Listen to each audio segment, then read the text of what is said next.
तक दिख रहा है ना? हाँ पूरा बोर्ड दिखना चाहिए। तो अब इसमें देख लीजिए क्या है।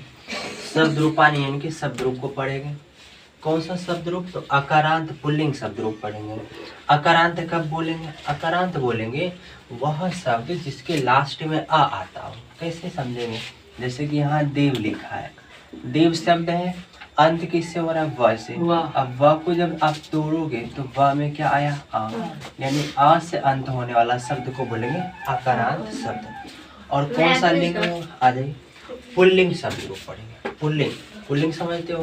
पुल्लिंग मतलब जो पुरुष जाति का बोध कराता हो, जैसे कि नर हो गया, गज हो गया, शिक्षक, छात्र, देव, ये सब किस में आ जाएगा? पुल्लिंग में आ जाएगा। लेकिन अगर आपसे पूछा जाए राधा, तो बताओ ये पुल्लिंग होगा स्त्रीलिंग? स्त्रीलिंग हुआ, यानी कि ये पुल्लिंग नहीं है। हम पढ़ने वाले हैं पुल्लिंग अकारांत शब्द रूप, ठीक है, जिसमें हम पढ़ेंगे बालक के बारे में। ठीक, फिर आपको बता दें विभक्ति कितने होते हैं संस्कृत में? 7। और कारक कितने होते हैं संस्कृत में? 6 होते हैं। गुड, 6 होते हैं। अब यहीं से पूरा पढ़ेंगे। जैसे बालक का अगर हम देखें एक वचन है। अच्छा, वचन भी आपको ध्यान रखना है। वचन संस्कृत में 3 होता है, एक वचन, द्विवचन, बहुवचन। एक वचन यानी कि एक संख्या को बोध कराएगा, द्विवचन यानी 2 संख्या को बोध कराएगा, और बहुवचन मतलब अनेक संख्या को बोध कराएगा, यानी 2 से अधिक जितना भी हो सकता है। तो अब पहले हमारा जो टर्म रहेगा पढ़ने का, एक वचन 7 विभक्ति में पढ़ेंगे, फिर द्विवचन 7 विभक्ति में पढ़ेंगे, बहुवचन 7 विभक्ति में पढ़ेंगे। पढ़ने का क्रम कैसा रहेगा? कर्म इस तरह से रहेगा। क्लियर है? अब देखो क्या, बालकः एक वचन में हो जाएगा, बालकः, बालकम, बालकेन, बालकाय, बालकात, बालकस्य, बालिके, हे बालक।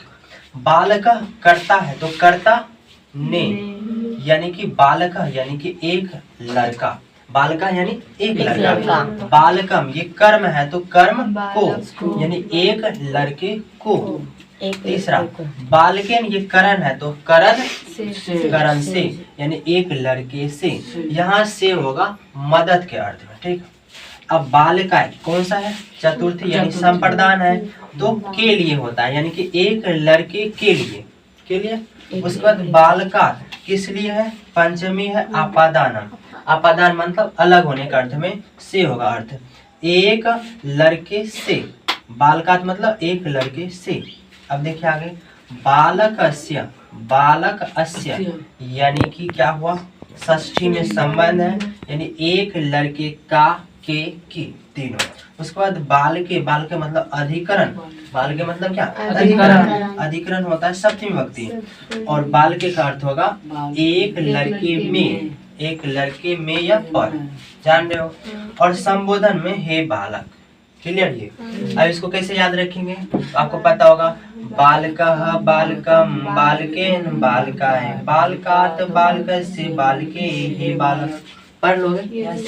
पढ़िए तो एक बार साथ में, बालकः, बालकम, बालकेन, बालकाय, बालकात, बालकस्य, बालिके, हे बालक। याद रहेगा? आगे आते हैं, अब द्विवचन को देखते हैं। बालको, बालको, एक पे एक फ्री, बालको, बालको, बालको अगर इसमें कर्ता में है तो बालको का अर्थ क्या होगा? 2 लड़के। बालको यदि वो कर्म में है तो इसका अर्थ होगा 2 लड़कों को, 2 लड़कों को। बालका भया किस में है ये बताइए? तृतीया में, करण में है तो इसका अर्थ क्या होगा? 2 लड़कों से।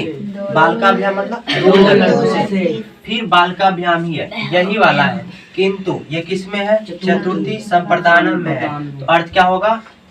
2 लड़कों के लिए, 2 लड़कों के लिए। किंतु यदि ये पंचमी में है, अपादानम है, तो इसका अर्थ क्या हो जाएगा? 2 लड़कों से, 2 लड़कों से। और ये वाला, यही वाला यहाँ उतर जाएगा, बाल का भ्याम यहाँ भी। क्लियर? अब आगे देखिए, ये वाला किस में जाएगा? षष्ठी में ना, षष्ठी में यानी संबंध में रहेगा तो काके की अर्थ होता है, यानी बालक योह, बालक योह। इसको हाँ पढ़ेंगे विसर्ग को, बालक योह यानी क्या होगा? 2 बालकों का, के। क्लियर। उसके बाद देखिए ये सप्तमी में, सप्तमी में यानी कि अधिकरण में, अधिकरण होता है में पर, यानी बालकयोः, यहाँ भी हो जाएगा दो बालकों में पर, और संबोधन में हे बालकों। अब इसको याद कैसे करेंगे, बालकों बालकों, ये दोनों याद रहेगा एक ही जैसा, बालकों बालकों। तीसरा बालकाभ्याम बालकाभ्याम बालकाभ्याम, एक पे तीन, बालकाभ्याम बालकाभ्याम बालकाभ्याम। उसके बाद बालकयोः बालकयोः। अब ये जो नीचे वाला है यही वाला उतर गया, बालकों बालकों, सिर्फ हे लगा है। ठीक है। अब इसमें आते हैं बहुवचन में। देखिए बहुवचन को कैसे, अगर लिखा है बाल काह, यहाँ देखिए लिखा है बाल का, इसमें आकर नहीं लगा लेकिन यहाँ पर आकर लगा है, बालकः यानी बहुवचन में, इसका अर्थ होगा अनेक लड़के।